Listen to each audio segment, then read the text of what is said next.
నరేంద్ర మోడీ అనుమానమే నిజమైంది. ఒకవైపున ప్రపంచవ్యాప్తంగా సిల్క్ రోడ్డు పేరుతో ఒక రోడ్డు వివిధ దేశాలతో కలుపుతూ ఒక రహదారి నిర్మాణం చేస్తూ తద్వారా ప్రపంచ ఆర్థిక వ్యవస్థని శాసించుతూ అమెరికాని ఆర్థికంగా దెబ్బకొట్టి తను నెంబర్ 1గా ఎదగడానికి నెంబర్ 2గా ఉన్నటువంటి చైనా వేసినటువంటి వన్ రోడ్ అన్నటువంటి సిస్టమ్, సిల్క్ రోడ్ సిస్టమ్ ఏదైతే ఉందో అది రేపు ప్రపంచంలో పెద్ద దరిద్రులైనటువంటి చైనా వాళ్ళు చేస్తే ప్రమాదమని భావించినటువంటి నరేంద్ర మోడీ దానికి ఆల్టర్నేటివ్ లైన్ చూపించారు.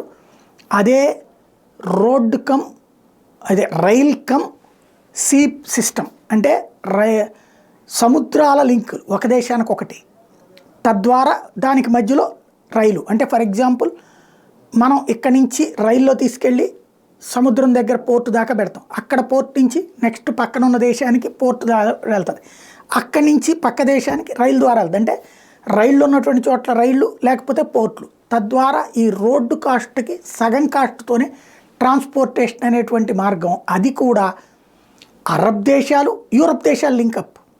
ఇక్కడ ఇతని కాన్సెప్ట్ ఏంటంటే చైనా ఆఫ్రికా దేశాలు ఇరాను ఇలాంటి వాటితో అరబ్ దేశాలతో కాన్సెప్ట్, తద్వారా అమెరికా యూరప్ దేశాలను దెబ్బకొట్టాడు. మనం అరబ్ దేశాలను యూరప్ దేశాలను కూడా కలుపుతా మార్గాన్ని చూపించాడు నరేంద్ర మోడీ. దానికి ఓకే కూడా చేసుకున్నారు. రాబోయే 20-30 ఏళ్లలో అది జరగబోయేటటువంటి సందర్భం.